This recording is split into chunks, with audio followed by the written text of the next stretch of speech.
Hi friends, welcome to our channel. இன்றைக்கி நம்மளோட vlog 8 to 12 o'clock வீடியோ தான். ஸோ பார்த்திங்கன்னா 8:30 ஆகிடுச்சு. பிள்ளைங்களாம் ஸ்கூல் கிளம்பிட்டாங்க. நான் லாண்ட்ரிக்கு கொஞ்சம் டெய்லி யூஸ் ட்ரெஸ் இருந்துச்சு, அதை போட்டு விட்டுட்டு நெக்ஸ்ட் ஒர்க் பார்க்கலான்னு ஃபஸ்ட்டு அதை போட்டு விட்டேன். நம்மளோட நியூ ஃப்ளோரான்னு பாருங்கள், நியூ கெஸ்ட் பயப்படுறாங்க. ஸோ இது நான் கொஞ்சம் பழகணும் நம்ம வீட்டுக்கு. ஸோ இவங்களுக்கெலாம் கொஞ்சமாக தீனி போட்டு நம்ம கிச்சன் போயிடலாம். நான் ரொட்டீனில் ஆம்லா ஜூஸ் எடுக்கலாம் அப்படின்னு இன்னிலேருந்து ஸ்டார்ட் பண்ணியிருக்கேன். ஒரு ஆம்லா ஒரு டம்ளர் ஜூஸ்க்கு கரெக்டாக இருக்கும். ஒரு ஆம்லா கட் பண்ணிக்கிறேன். ஸோ அதை சீடு எடுத்துட்டு அதுக்கப்புறம் அது கூட கொஞ்சமாக கருவேப்பிலை கொஞ்சம் அதையும் போட்டுக்கலாம். இஞ்சி பிடிக்கிறவங்க இஞ்சி போட்டுக்கலாம்.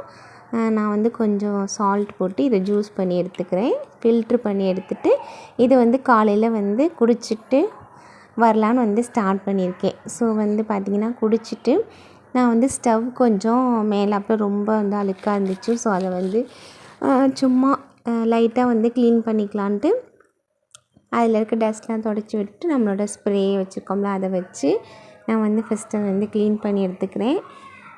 பார்த்திங்கன்னா இப்போ டீப் க்ளீன்லாம் இல்லை, அதுக்கு டைம் இல்லை. ஸோ லைட்டாக மேலாப்பில் க்ளீன் பண்ணி வச்சு அதோட பிளேட் மட்டும் கழுவி எடுத்து வச்சாச்சு. இன்றைக்கி லன்ச் பார்த்திங்கன்னா பிள்ளைங்களுக்கு சாப்பாடு தான், சாப்பாடு அப்புறமேட்டுக்கு முருங்கைக்கீரை சாம்பார், உருளைக்கிழங்கு வறுவல், ரசம், அதுதான் இன்றைக்கி லன்ச் கொடுத்து விட்டுருக்கோம் பிள்ளைங்களுக்கு. பாத்திரம் கொஞ்சம் சேர்ந்து தான் இருக்குது. நான் ஒரு நேரம் தான் விளக்குவேன். ஸோ அதனால் கொஞ்சம் சேர்ந்து தான் இருக்கும். ஸோ விளக்கி முடித்தாச்சு.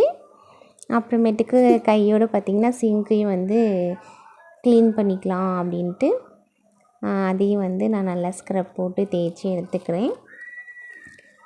டெய்லி நீங்கள் ஸ்க்ரப் போடலாட்டியும் 2 days ஒன்ஸ்க்காவது சிங்கை ஃபுல்லாக க்ளீன் பண்ணிக்கோங்க, இல்லாட்டி வளன்னு ஆகிடும். ஸோ இது க்ளீன் பண்ணி முடித்தாச்சு. முடிஞ்சிச்சு. நம்மளுக்கு பாத்திரத்தையும் கொஞ்சம் வெயிலில் வச்சுட்டேன். இப்போ பார்த்திங்கன்னா டைம் 10:30க்கு மேலே ஆச்சு. நம்ம துணி ஓடி முடிச்சிருக்கோம். ஸோ அதை எடுத்து காய போட போகலாம். முடிஞ்சிருச்சு. ஸோ இதை எடுத்துகிட்டு போய் நம்ம தோட்டத்தில் போய் காய போடலாம். தோட்டம் பார்த்திங்கன்னா க்ளீன் பண்ணி ஒரு 2-3 வீக்ஸ்க்கு மேலே ஆச்சு. அதனால் பார்த்திங்கன்னா ரொம்ப அந்த இலையெல்லாம் கொட்டி சருகாக கிடக்கும். பார்த்தா தெரியும். வாழைப்பூவோட இலை, வாழை இலை அதில் விழுந்து கிடக்கு. இது இந்த வீக் நம்ம க்ளீன் பண்ணணும். பார்த்திங்கன்னா மாதுளை செடியில் நிறைய பூ வச்சுருக்கு. இங்கே பாருங்கள், மாங்கன்று செம்மையாக இருக்குல்ல, புது லீஃப். அது பார்க்குறதுக்கே ரொம்ப நல்லாயிருக்கு. ஸோ இதில் இருக்க துணியெலாம் நான் எடுத்துட்டு நம்ம துவைச்சிருந்த துணியெல்லாம் காய போட்டால் இன்றைக்கி டே மார்னிங் ஒர்க் முடிஞ்சிச்சு.